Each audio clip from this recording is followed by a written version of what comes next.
சித்தர் உணவே மருந்து மருந்தே உணவு. நம்ம சித்தர்கள் எப்படி வாழணும், என்னென்னலாம் சாப்பிடணும், நோய் வராமல் இருக்கிறதுக்கு என்ன செய்யணும், நோய் வந்தால் என்ன செய்யணும், நோய் வந்து போன பிறகு அது திரும்பவும் வராமல் இருக்கிறதுக்கு என்ன செய்யணும், இவ்வளவும் சொல்லியிருக்காங்க இல்லையா.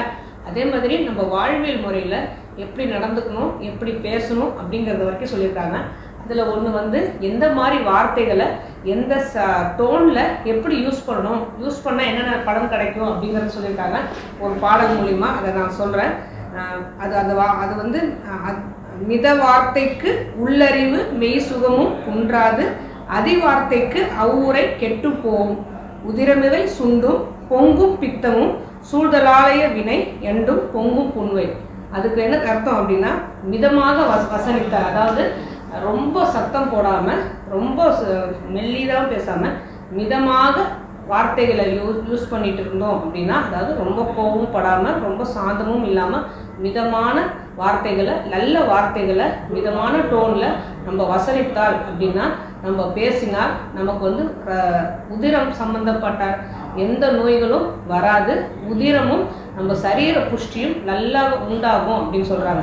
இதே அதிவார்த்தை, அதாவது அதிகமாக பேசினாலும் சரி ரொம்ப சத்தமாக பேசினாலும் சரி, இந்த ரெண்டு பிரச்சனையும் வந்துடும் அப்படிங்கிறதே சொல்லியிருக்காங்க. அதாவது ரத்த சம்பந்தமான பிரச்சனையும் வரும் அப்படின்னு சொல்கிறாங்க, ரத்தம் சுண்டும் அப்படின்னு சொல்கிறாங்க, உடலில் உள்ள ரத்தம் சுண்டும் அப்படின்னு சொல்கிறாங்க, நமக்குள்ள அறிவும் கெட்டு போகும் அப்படின்னு சொல்கிறாங்க. மிதமான வார்த்தைகள் நம்ம உபயோகிச்சா நமக்கு உள்ள அறிவும் ரத்த தாதுவும் அதிகரிக்கும் அப்படின்னு சொல்கிறாங்க. இதே அதிவார்த்தை சத்தமாக பேசினா இந்த ரத்த தாதுவும் சரத்தாதுவும் சுண்டும் அப்படின்னு சொல்கிறாங்க. நம்மளோட உள்ளார இருக்கிற அறிவு, நமக்குன்னு ஒரு அறிவு கொடுத்துருப்பாங்க இல்லையா, ஒவ்வொருத்தருக்கும் ஒரு ஐக்கியம் இருக்கும், அது சுண்டி போயிடும் அப்படின்னு சொல்கிறாங்க.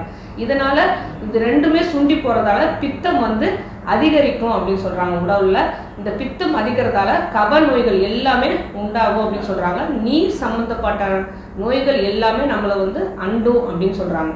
இப்போ இதுலேருந்து என்ன தெரியுது அப்படின்னா, நம்ம ரொம்ப கோவப்பட்டாலும் நமக்கு பிரச்சனையாக இருக்கும், அமைதியாக நம்ம எல்லா விஷயங்களையும் நம்ம உள்ளுக்குள்ளே வச்சுருந்தாலும் நமக்கு பிரச்சனையாயிடும். நம்மளோட எண்ணங்களையும் சரி சுத்தமாக வச்சுருக்கணும். மற்றவங்களோட எண்ணங்களுக்கு மதிப்பு கொடுத்து அவங்கள மனசுக்கு புண்படாத வண்ணம் மிதமான வார்த்தைகளை மட்டுமே நம்ம வாழ்நாளில் யூஸ் பண்ணிட்டு வந்தோம் அப்படின்னா, நமக்கு உடலில் உள்ள இரத்த தாதுவும் சரி சரத்தாதுவும் சரி உள்ள அறிவும் சரி எதுவுமே சுண்டாமல் நமக்கு போதுமான அளவு கிடைச்சிரும். அதனால் நீர் சம்மந்தப்பட்ட எந்த நோய்களும் நமக்கு வராது, கப சம்மந்தப்பட்ட பித்தம் அதிகரிக்கவும் செய்யாது, கப சம்மந்தப்பட்ட எந்த நோயும் வராது. ஸோ நம்ம சித்தர்கள் நோய் வந்தால் எப்படி சரியாகும்னு சொல்கிறதுக்கு முன்னாடி எப்படி அதை ப்ரிவெண்ட் பண்ணணும், என்ன மாதிரி வாழ்வியல் வாழணும், என்ன மாதிரி வார்த்தைகள் வரைக்கும் நம்ம யூஸ் பண்ணணும் வரைக்கும் சொல்லியிருக்காங்க.